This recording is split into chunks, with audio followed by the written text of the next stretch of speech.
Bugün hiçimiz bilmedik seninle doyup, yönü sen olsa gittin hemmemiz koyup.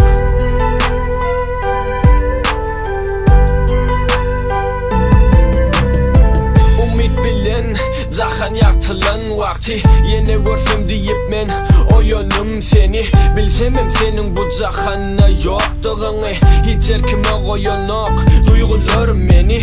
Gecelerine düş görüp bilemok yatıp, gelemok özüme dang atıp. Bilyen barmaz sen yanına salamım hatım, hiç olsa da yüreğime sığan o gecen vaspım. Şakadan yirgastın yaprak yali, sen çıgerim canım kukurap yali. Yatırsın kara yer yali, toprak yali. Sensiz akbaktımın atma yardanı, sensiz alımsın ok gülen ok güller. Ayrılığın sazını çalıp dur eller, sensiz kızıksızdır hem sağı sollar. Yürekte şartlık yok, dinle sonsuz kaygılar. Kapısızca yatarak sallalar seni ağlar. Gelmensin bu dünya sen köp vakitlik.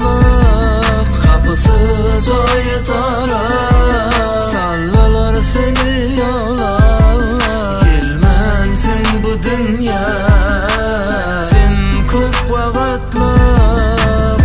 Kara bulutlardan çıkıp bilmez ay, bu teşne kalbime bolup bilmez tay. Gel anımda şamartaştın yay, düşüm olsa da dur gitme yanımda kalay. Başlarımı sipayan nimek eller bol, ah baktımı eldiyen ah yollar bol. Anımda açılan iziz güller bol, yürekteki donu ereceğin sücüdüller bol.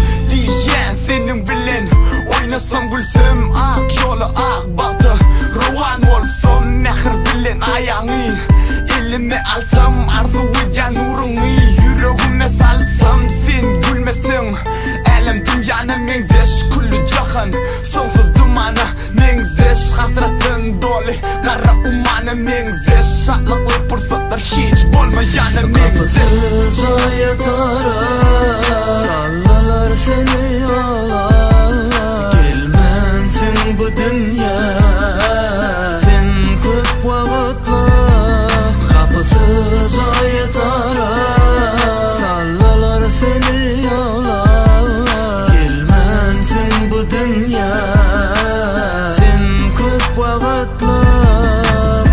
Ömrüme ömürlük salından kes desin, girdin umit bolup köngül kuş gölsen. Sen yağmur men toprak sana kesnemen, nur bolup yağmağını izleyerim sen. Yüreğimin gecelerine sen şemedin, kımar olsan batır şu dünyada solun denedin. Nurlu kesmin aya günü men denedim, kosarlarına dosyarlarına senin tek gerektin. Çeşme bolup teşne kalba inmedin,